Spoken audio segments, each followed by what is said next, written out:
Assalamualaikum warahmatullahi wabarakatuh. Perkenalkan, nama saya Tika Agustina Pratiwi, Prodi S1 Kebidanan Regular Transfer. Di sini saya akan menjelaskan tentang KIE kontrasepsi bawah kulit atau implan. Waalaikumsalam. Iya, silakan masuk, Bu. Ya, silakan duduk ya. Bu. Ya, silakan duduk, Bu. Sebelumnya perkenalkan dulu ya Bu, nama saya Bidanike. Mohon maaf, dengan Ibu siapa? Ana. Dengan Ibu Ana ya Bu. Ya. Nah di sini Bu, Ibu bebas mengungkapkan semua keluhan Ibu. Ya, saya akan menjamin kerahasiaannya Ibu. Mohon maaf, di sini ada keluhan ke Bu? Itu nama bidan saya itu mau pasang KB. Itu yang dipasang di lengan tuh Bu, kata teman-teman tuh bagus yang sekarang. Ada, kalau dulu kan 5 atau 4 ya, banyak ya dulu ya, kok sekarang sudah ada yang 2 sama yang 1 kalau nggak salah ya. Oh, nah, mau tahu tuh nama bidan tuh bagusnya gimana atau gimana, terus saya kurang paham. Oh iya, di sini saya akan menjelaskan ya Bu ya. Namanya yaitu KB susuk ya Bu ya. Alat kontrasepsi bawah kulit ya Bu. Nah, di sini Bu ada namanya alat kontrasepsi bawah kulit ya Bu ya. Nah, alatnya seperti ini. Nanti akan dipasang di tangan Ibu ya. Ini nanti yang dimasukkan ya Bu bidannya? Iya, dimasukkan. Ini satu ya Bu ya? Satu aja sekarang. Karena yang terbaru ini hanya satu aja Bu ya. Oh, iya, nah ini biasanya 3-5 tahun masa efektivitasannya ya. Nah nih ya, bisa nanti sambil dibaca sambil saya terangkan ya Bu. Nah nanti akan dimasukkan kapsul seperti kayak Bu ini kayak segini aja, dia kayak kapsul aja, kayak korek api gitu ya. Nanti akan dimasukkan ke lengannya Ibu ya. Kemudian alat kontrasepsi ini Bu berisi hormon ya. Iya, berisi hormon progesteron ya.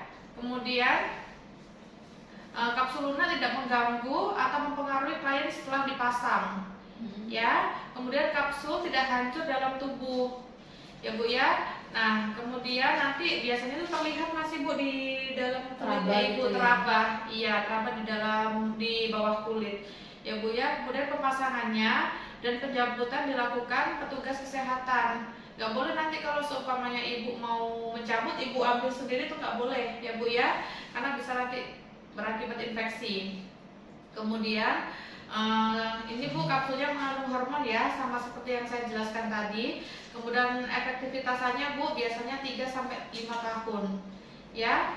Kemudian siapa saja yang bisa memakai implan ini ya Bu ya. Biasanya itu wanita berusia produktif ya Bu. Kemudian ibu menyusui bisa juga menggunakan ini. Nah kemudian biasanya itu ini diperlukan dipakai biasanya oleh ibu-ibu yang suka lupa untuk minum pil KB ya Bu ya. Kemudian tidak dapat menggunakan kontrasepsi yang mengandung estrogen ya Bu ya, itu hormon ya Bu. Kemudian cara kerja kontrasepsi ini Bu, susuk ini dia itu mengentalkan lendir mulut rahim sehingga menurunkan kemampuan penetrasi sperma ya Bu ya. Jadi dia nggak bisa spermanya nembus lendir vagina ya Bu ya. Menjadikan selaput lendir rahim Ibu tipis dan rapuh ya. Jadi nggak bisa dia dibuahin sama sperma ya Bu ya. Kemudian menghambat transportasi gamet oleh tuban di saluran pembuahan ya. Jadi nggak bisa telur Ibu dibuahi. Nah yang tidak boleh menggunakan KB susuk ini Bu, wanita yang hamil. Jelas ya Bu, kalau hamil tidak boleh pakai KB ya. Nah kemudian ada perdarahan dari vagina Ibu. Nah selain haid perdarahannya itu nggak boleh ya Bu ya. Kemudian penyakit diabetes, kemudian penyakit jantung, kemudian penyakit ginjal itu nggak boleh ya Bu ya memakai KB ini. Kemudian menderita kanker payudara, kemudian atau riwayat kanker itu nggak boleh ya Bu ya. Nah kemudian keuntungannya dari susuk ini Bu, nih.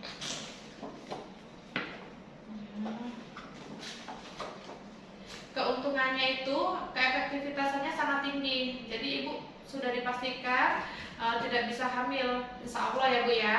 Nah kemudian berjangka panjang. Jadi nggak perlu ibu kalau kayak suntik itu kan setiap bulan datang, kalau minum pil setiap hari harus minum. Kemudian tidak mengandung hormon estrogen ya Bu ya. Kemudian tidak mengganggu produksi ASI ya. Kemudian menurunkan kejadian anemia ya Bu. Iya jadi nggak bisa anemia. Kemudian keterbatasan kontrasepsi ini Bu, susuk ini ibu tidak dapat mencegah dari PMS ya. Jadi kalau seumpamanya mau melindungi dari PMS harus tetap memakai kondom. Ya. Kemudian biasanya terjadi memang di awal-awal itu gangguan pola haid ya. Kemudian kembalinya kesuburan itu terlambat. Jadi kalau seumpamanya ibu mau lepas, nanti itu nggak langsung bisa subur ya Bu ya. Biasanya ada jeda beberapa bulan. Gitu. Jadi masa subur aktif kembali. Ya, jadi kemudian subur ya Bu ya. Iya. Nah, jadi ibu juga tidak ketergantungan nih bolak-balik ke mana ke rumah sakit atau ke sarana kesehatan untuk bolak-balik kontrol. Ya, jadi kontrolnya itu nanti waktu ada keluhan aja. Gitu. Iya. Nah, ini Bu sangat efektif KB ini ya. Angka kegagalannya itu Bu 0,3 kehamilan per 100 perempuan per tahun. Jadi jarang banget Bu yang kebobolan gitu. Ya. Iya. Kemudian efek sampingnya dari KB ini Bu, efek sampingnya itu terjadi gangguan pola menstruasi biasanya. Ya, kemudian terjadi perubahan berat badan. Ya. Jadi nanti saya bisa kurus dong Bu kalau gitu Bu. Iya Bu, jadi nanti tergantung dengan penyesuaian tubuh ibu. Ya. Jadi nanti bisa juga terjadi perubahan libido. Ya. Itu apa tuh Bu? Libido itu apa sih Bu? Ya, libido itu gairah seksual Bu. Jadi ya. nanti lebih bersemangat gitu kan Bu? Iya, lebih bersemangat, bisa juga ibu jadi nggak semangat. Gitu. Iya. Iya. Ya, kemudian biasanya juga timbul jerawat, bisa jadi itu Bu ya. Jadi kapan sih waktu yang tepat untuk melakukan pemasangan KB susuk ini Bu? Nah, waktunya itu setiap saat selama siklus haid. Ya Bu ya. Misalnya 7 hari haid. Iya. Berarti hari 1 sampai 7 boleh aja gitu. 1 sampai 7 boleh aja. Kemudian tidak hamil. Jadi nanti kalau seumpamanya mau dipasang, kita harus tes kehamilan dulu ya Bu ya. Kecuali haid ya Bu ya. Iya, kecuali haid. Kalau haid kan nggak perlu ini Bu, cek kehamilan. Ya. Nah, nanti Bu lokasi pemasangannya itu, Ibu mohon maaf ini kidal enggak? Enggak.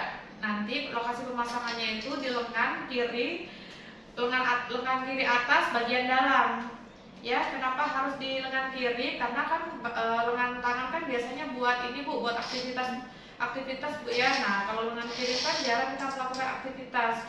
Jadi takutnya kalau di tangan kanan nanti bisa terlepas secara tiba-tiba. Iya. Nah, kemudian kapan kita harus kontrol? Nah, nanti kalau ibu kontrol 1 bulan kalau nggak ada masalah. 1 bulan setelah pemasangan.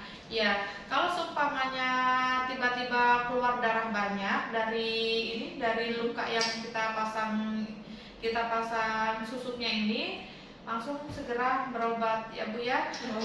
Keluar darah ataupun keluar susuknya secara tiba-tiba, langsung datang ke pusat kesehatan yang terdekat. Ini kan ya. misalnya Bu ya, kalau misalnya keluar darah banyak, setelah pemasangan langsung ke bidan atau ke tempat yang fasilitas kesehatan terdekat Bu ya? Iya. Ya. Tapi boleh, maksudnya ini kan harus dipasang nih Bu, tangan sebelah kiri itu boleh aktivitas nggak Bu, misalnya Bu? Boleh aktivitas, tapi usahakan tangan yang kiri jangan terlalu berat-berat ya Bu ya untuk melakukan aktivitas ya. Iya. Ya, sudah paham Bu? Paham. Ya, paham ya Bu. Ada pertanyaan lagi nggak Bu? Jadi nanti saya nunggu head Bu ya, baru pasang susuk dulu ya Bu ya? Ya, nunggu haid baru nanti kita pasang susuknya. Oh, baik Bu, Iya. sudah jelas. Ya, oke. Sudah Bu ya? Ya, terima kasih ya Bu atas kunjungannya. Iya. Nanti kesini lagi kalau pas haid ya. Nanti tunggu head bulan depan Bu ya? Ya, nanti kesini lagi ya. Makasih ya Bu Ya, Bida. terima kasih ya Bu. Setelah melakukan konseling, maka lakukan dokumentasi ke dalam file.